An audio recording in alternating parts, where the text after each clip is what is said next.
자, 오늘은 양심적 병역 거부와 대체복무제도에 대해서 얘기를 해볼 텐데요. 국방부가 11월 안에 양심적 병역 거부자의 대체복무제 시행 방안을 발표할 예정이고요. 그 다음 단계로는 국회에서 입법 작업이 있을 예정입니다. 양심적 병역 거부자들은 지금 어떤 의견 갖고 있는지, 또 정부와 국회 차원에서는 대체복무제 방안을 어떻게 마련해 가고 있는지, 오늘은 이런 얘기들을 당사자, 전문가, 국회를 통해 집중적으로 살펴볼까 합니다. 청취자 여러분의 질문과 의견도 실시간으로 반영하겠습니다. 지금 스튜디오에는 우리나라에서 처음으로 양심적 병역 거부를 공개 선언한 분이죠. 오태양 우리미래 상임위원장 나와 계십니다. 안녕하세요. 네, 안녕하세요. 반갑습니다. 네. 오태양 위원장께서는 언론에서 늘 양심적 병역 거부 공개 선언 1호라는 설명이 붙습니다. 근데 이제 여호와의 그 증인 신도는 아니시고 불교 신자이자 평화운동가로서 병역 거부 선언을 하신 거잖아요. 네, 그렇습니다. 그게 벌써 몇 년 전 얘기입니까? 네, 그러니까 2001년 12월 17일이니까요. 네. 벌써 17년 전 일이죠. 네. 네네. 당시 어떤 계기로 그렇게 하셨어요? 네, 그때 제가 한창 20대였고 예. 교사 준비를 좀 하는 중이었는데요. 중단한 계기가 됐습니다. 사실은 제가 어떤 언론을 통해 가지고 이 한국의 양심적 병역 거부자들이 지난 60년 동안 계속 처벌을 받아왔는데 1만 명 되는 젊은이들이 계속해서 감옥에 가고 있다는 뉴스를 접하고 굉장히 좀 충격적이었습니다. 아, 당시에요? 네네. 생각이 이거는 어떤 특정 종교의 문제가 아니라 이거는 우리 사회의 좀 보편적인 인권 문제고 과연 이 개인의 양심의 자유와 이 국방의 의무가 공존할 수 있는 해법은 없을까? 이게 고민이었고요. 처음엔 이제 그 분들을 돕는 활동으로 시작을 했다가 그런 과정에서 저에게 있어서도 이 군대 문제라고 하는 게 굉장히 진지하게 이제 들어오게 된 거죠. 그래서 제가 평소에 따르는 어떤 불교적 신념 그리고 평화 인권 운동을 했으면서 제가 형성했던 제 가치관을 비교해 봤을 때 좀 다른 방식의 국방의 의무를 수행하면 좋겠다. 이런 좀 생각이 들어서 계기가 됐습니다. 실례지만 그때 연세가 2001년도에 연세가 몇 살이셨습니까? 그때가 28살이었을 거예요. 네네. 생각해보면 젊은 나이인데요. 그렇죠. 용감한 선택을 하신 거네요. 네네. 그럼 이제 그 양심적 병역 거부 선언을 하시고 뭐 징역 생활을 하신 거죠? 네, 그러니까 제가 처음에는 국가인권위원회에 가서 그 입영 당일이죠. 진정서를 제출하고 또 병무청에 직접 찾아갔습니다. 그 병무청 관계자분들이 굉장히 깜짝 놀라셨어요. 보통 이제 흔히 병역 기피자라고 하면 이걸 몰래 하는데 직접 찾아와 가지고 이러이러한 사유로 입영을 할 수가 없다라고 하는 진정서를 제출을 하니 굉장히 놀라셨고요. 그 당시만 해도 이 용어 자체도 생소했고 특정 종교인들의 행위였고 또 이렇게 공개적인 방식으로 하는 건 굉장히 흔한 일이 아니었기 때문에 좀 사회적 논란이 많이 됐습니다. 3년간 재판 받고 1년 6개월 실형 선고받아서 그렇군요. 30대 초반에 그러면 교도소 생활을 1년 반 동안 하신 거고요. 네네. 하여튼 오태영 위원장님께서 양심적 병역 거부 선언한 게 2001년 12월이고 17년 지나서 2018년 11월 1일 대법원에서 양심적 병역 거부자에 대한 무죄 판결이 나왔습니다. 이 판결을 보면서 어떤 생각 드셨어요? 좀 감회가 새로우셨을 것 같은데. 네, 뭐 2004년 대법원 판결로 치면 14년이지만 이 병역 거부자를 처벌했던 역사를 보면 70년 만에 처음으로 대법원 무죄 판결이 난 거거든요. 역사적인 판결이었다고 생각합니다. 국민의 기본권을 높인 거기도 하고 또 한편으로 지난 6월에 헌법재판소 판결이 약간 미완성의 판결이었는데요. 그걸 완성시킨 좀 판결이었다 이렇게 생각이 듭니다. 지난 6월에 헌법재판소 헌법 불합치 판정할 때는 병역 거부자들을 구제할 수 없는 대체복무 제도가 없는 병역법은 위헌의 요소가 있다. 그러니까 이건 사실 약간 정면 돌파하지 않고 약간 돌아간 측면이 좀 있거든요. 근데 이번 대법원 판결에서는 병역법 88조 1항에 정당한 사유 없이 입영하지 않는 자에 대한 처벌 조항이 있는데 양심적 병역 거부가 정당한 사유로서 인정을 할 수 있다라고 하는 판결이었던 셈이죠. 그렇군요. 그러니까 대체복무제도의 필요성뿐만 아니라 네. 양심적 병역 거부 행위가 국민의 기본권이고 이건 합법적 행위라고 하는 네. 판결을 한 거기 때문에 네. 이 양자가 결합되면서 예.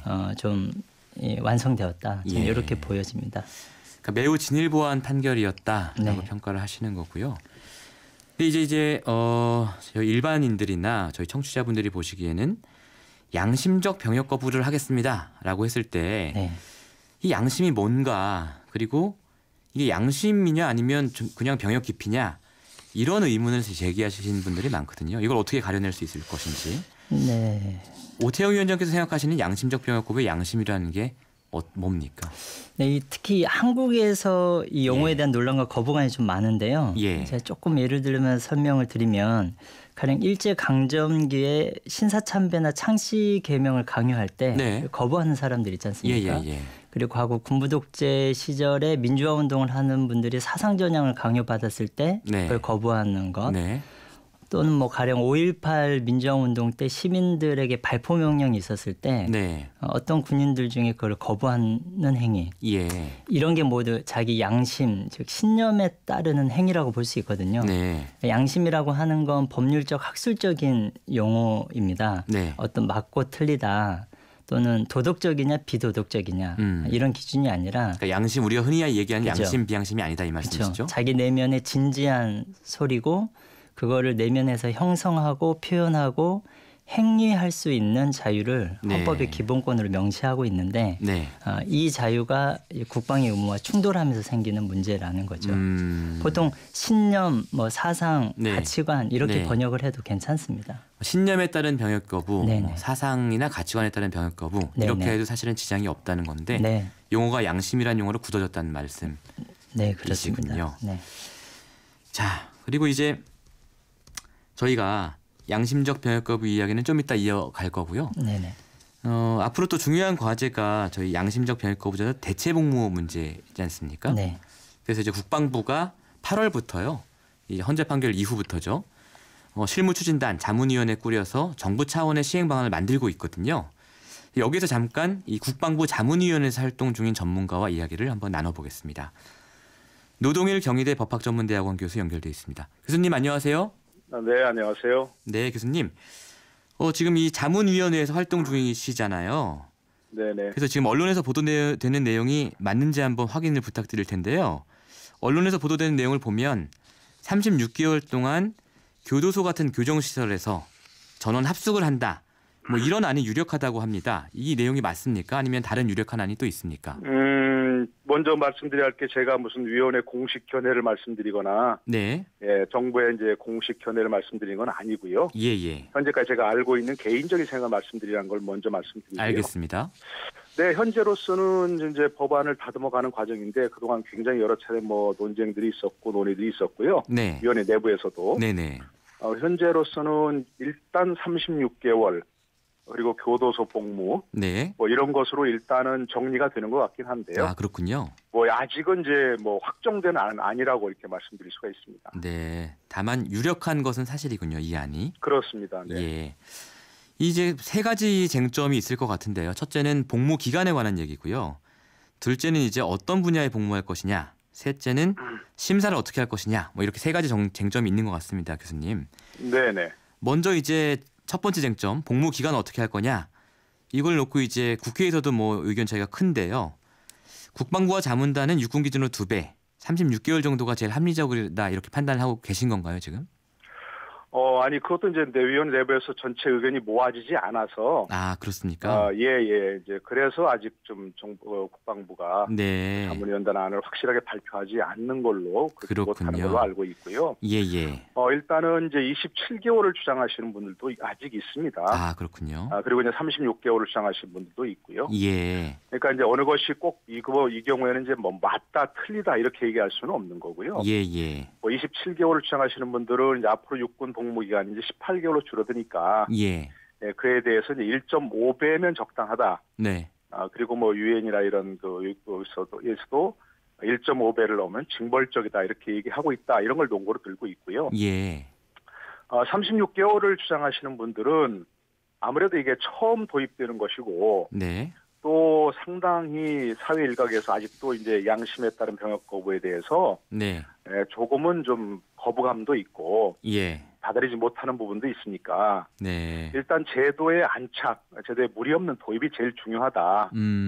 그래서 일단 36개월로 하고 그렇군요. 그리고 이제 지금 병역 복무기간 군 복무기간 단축도 국방부 장관이 6개월 이내 범위 내에서 재량으로 줄일 수 있는 부분이 법에 있거든요. 네. 그래서 그와 같이 좀 대체복무제 운영해 본 다음에 시간이 지나면서 평가해 봐서 앞으로 앞으로 줄일 수 있는 소지가 있을 수 있다. 뭐 이런 어떤 얘기를 하고 있는 거죠. 그러면 지금 36개월 이상을 주장하시는 분은 없는 거죠? 현재 위원회 내부에서는 없습니다만, 네. 뭐 아까 잠깐 얘기하셨지만 또 이제 이 부분이 결국 국회에서 결정되는 부분 아니겠습니까? 예. 아무리 뭐 정부 안을 내고 뭐 위원회 안을 내더라도 국회에서 결정된 게 이제 결국 결정될 수밖에 없는데 국회에서는 또 알 수가 없죠 현재로서는. 그러나 위원회 내부에서는 36개월 뭐 그보다 더 넘는 기간을 해야 한다 이렇게 주장하는 의견은 없는 걸로 알고 있습니다. 알겠습니다. 그리고 이제 대체 복무를 하는 분야는 뭐 지금 제일 얘기 많이 나오는 게 교정시설인데요. 소방하고요. 네. 뭐 보건의료나 공공서비스에도 인력이 필요하다 이렇게 말씀하시는 분들 많은데 이 부분은 어떻게 검토가 됐습니까?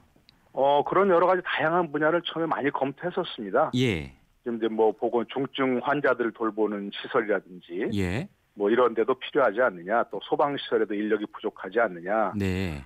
그래서 그런 데 복무하도록 하자 했는데 다양한 안을 이제 검토해 보니까 그 대체 복무 내부에서도 이게 또 종류가 너무 다르면 그 안에서 또 형평성 문제가 또 있을 수 있거든요. 그럴 수도 있겠군요. 예, 교도소, 소방서, 또 뭐 보건의료시설 이런 데 각각 근무 환경이 너무 다르고요. 네. 또 각각에서 이렇게 지금 이제 뭐 합숙을 할 것인가 이제 출퇴근을 허용할 것인가 했는데 일단은 그래도 군대의 대체 복무니까 합숙을 해야 한다라고는 전제를 하면 이게 합숙 시설이 또 있어야 됩니다. 네.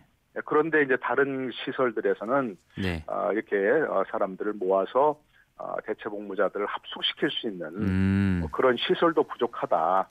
이래서 일단은 교도소 쪽으로 일단 단일화하고 이후에 또 근무 상황이라든지 대체 복무자 운영 여건을 확인해서 평가해서 분야는 늘릴 수 있다. 이렇게 지금 좀 유연하게 접근한 것 같습니다. 일단 합숙이라는 게 굉장히 중요한 변수라서 일단은 교정시설 쪽으로 얘기를 하고 계신 거고요. 네네. 그다음 쟁점이 이제 대체 복무제 신청과 심사를 누가 어떻게 하느냐 이 부분 아니겠습니까? 네네. 현재까지는 국방부가 유력한가요? 현재 이제 법안에서는 보면 이제 심사위원회를 두게 돼 있거든요. 네. 그래서 대체 복무를 원하는 사람들, 양심에 따른 병역 거부를 하고 그 대신에 대체 복무를 하겠다 이렇게 원하는 사람들이 각각 신청을 하게 돼 있고 스스로 그렇습니다. 본인들이 신청을 하게 돼 있고 그것을 이제 심사위원회에서 심사를 하게 돼 있습니다. 근데 그것을 이제 논의하는 과정에서 이제 그 교도소로 만약 그 복무기관을 단일화한다면 법무부에 두는 게 맞지 않느냐. 법무부에다가 이런 생각을 해서 이제 정부 안에서 협의가 됐었는데 법무부에서는 또 완강하게 좀 맞지 않겠다라고 얘기한다는 거예요. 법무부 쪽에서 이제 이걸 우리가 맞지 않겠다라고 거부를 하고 있는군요. 뭐 저도 정확한 내용은 모르겠는데 어쨌든 제가 들은 바는 그렇고요. 그래서 또 이제 국방부에 두자 이렇게 얘기를 했었는데 그러면 국방부에 두는 안은 또 이제 양심에 따른 병역 거부란 당사자들이 또 거부할 가능성이 있습니다. 판례를 정확히 읽어보신 분들은 아시겠습니다만 이 당사자들은 이것은 병역을 대체하는 것이 아니라 그냥 사회 복무를 하게 해달라 이런 뜻이거든요. 그러니까 국방부는 적절하지 않다. 국방부나 병무청이 관여하면 자신들은 그것도 하지 않겠다는 의견들이 좀 있어서 그러면 이제 국무총리 산하가 어떠냐.